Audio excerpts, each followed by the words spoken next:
Hi friends, అందరికీ నమస్తే అండి. ఇప్పుడు నేను నిన్న పెట్టాను కదండి, ఒకటి పార్ట్ 1 కింద లెక్క అది. బ్యాటరీ 32 సంవత్సరాల క్రితం ఉంది. కారులో అంబాసిడర్ కారులో ఉండేది మాట. అప్పుడు ఏసీలో కాబట్టి పైన మామూలుగా ఫ్యాన్లా పెట్టినవారు. ఈ ఫ్యాన్ పెట్టుకుని ఏం చేసేవారంటే దాన్ని మామూలుగా ఫ్యాన్లో బ్యాటరీతో పనిచేసేది. కారు వెళ్ళినంతసేపు కొంచెం గాలి తగలటానికి. దీన్ని మనం ఏం చేసామంటే, నిన్న నేను సర్వీసింగ్ చేశాను కదా, మొత్తం అంతా ఇంట్లో చేస్తున్నాను కదా, ఆయిల్ గ్రీజీ పెట్టి.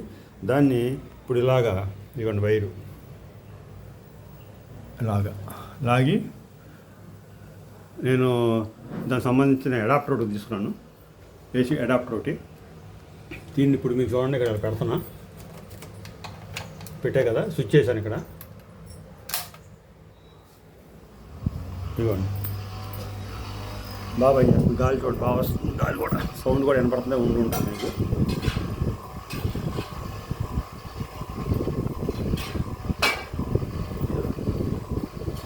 బాగా వస్తుంది, చక్కగా గాలి బాగా వస్తుంది. ఇదండి. ఇక్కడ మా మిస్సెస్ ఏంటంటే ఇక్కడ పూజ చేసుకుంటూ ఉంటుంది. పైన ఫ్యాన్ ఉన్నా మరి దీపారాధన చేస్తారు కాబట్టి గాలి ఫ్యాన్కి గాలి దీపారాధన కొండెక్కేస్తుంది. దానికోసం అని చెప్పి నేను ఈ ఫ్యాన్ ఆల్ట్రేషన్ చేశాను. బ్రహ్మాండంగా పనిచేస్తుంది. ఇదే దేవుడు సంబంధించిన గది, గూడు. తర్వాత ఇప్పుడు దీనికి మనం ఇక్కడ ఏమన్నా ఒక దేవుడి బొమ్మ లాంటిది ఒకటి కూడా పెడదాం, బాగుంటుంది. ఫ్రెండ్స్ చూడండి, లైక్ చేయండి. మీకు మంచి మంచి వీడియోలు పెడుతున్నాను. నన్ను ఒకసారి గుర్తు తెచ్చుకుని లైక్ చేసి సబ్స్క్రైబ్ చేసి షేర్ చేయండి friends. Okay friend, thank you. Ticket okay friend, thank you.